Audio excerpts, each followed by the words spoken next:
Hey everyone, so we're going to continue our read aloud of this report that was taken off the DOJ website.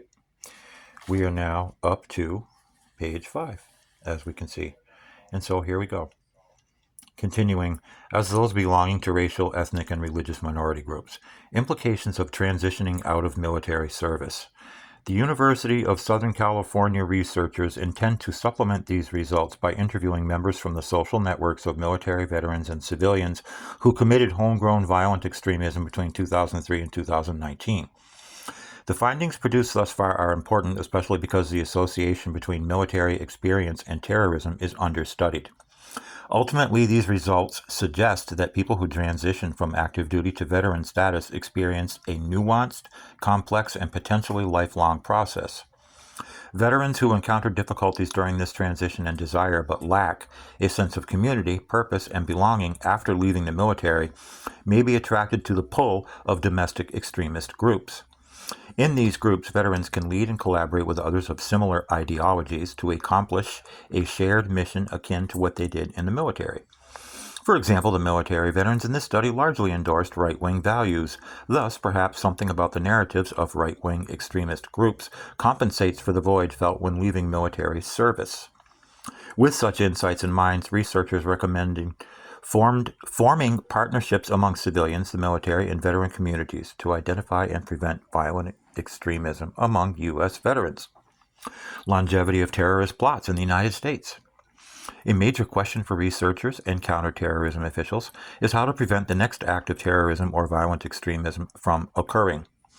As such, much attention has been paid to disrupted plots and successful interdiction tactics that ultimately led to arrest and indictment. Less attention has been given to what those responsible for acts of terrorism and violent extremism do to successfully evade detection and arrest. In other words, the focus has not been on what terrorists and violent extremists are doing right. In 2013, NIJ funded researchers at the University of Arkansas Terrorism Research Center to study the sequencing of precursor behaviors for individuals who have been federally indicted in the United States for charges related to terrorism and domestic violent extremism.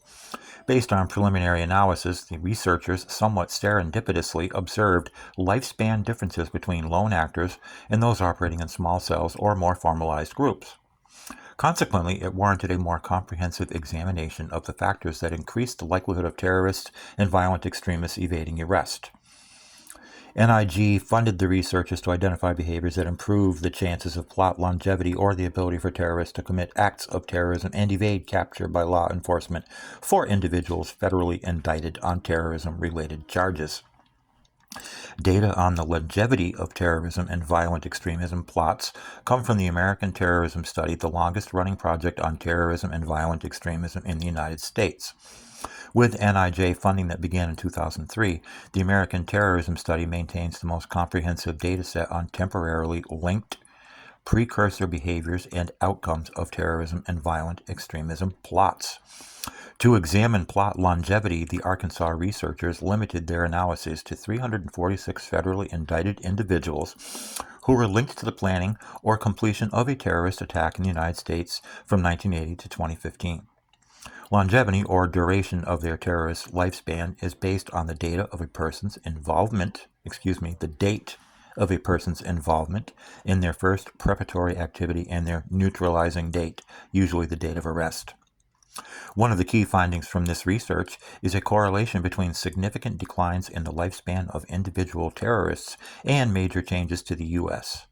Attorney General guidelines established to combat terrorism and violent extremism in the United States. So let's read that paragraph again. One of the key findings from this research is a correlation between significant declines in the lifespan of individual terrorists and major changes to the U.S. Attorney General guidelines established to combat terrorism and violent extremism in the United States. For example, those who began in the mid to late 1970s following Watergate, COINTELPRO, and the Privacy Act had a median longevity of 2,230 days.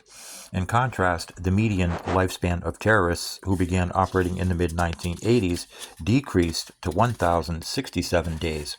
Later, in the early 2000s, it fell even further to 99 days, which reflects the FBI's tighter focus on terrorism and violent extremism and guidelines, granting law enforcement more discretion in the investigative techniques employed. Well, there's quite some word salads going on, but I'm going to keep going. We're going to read this all the way, so tune in for the next video.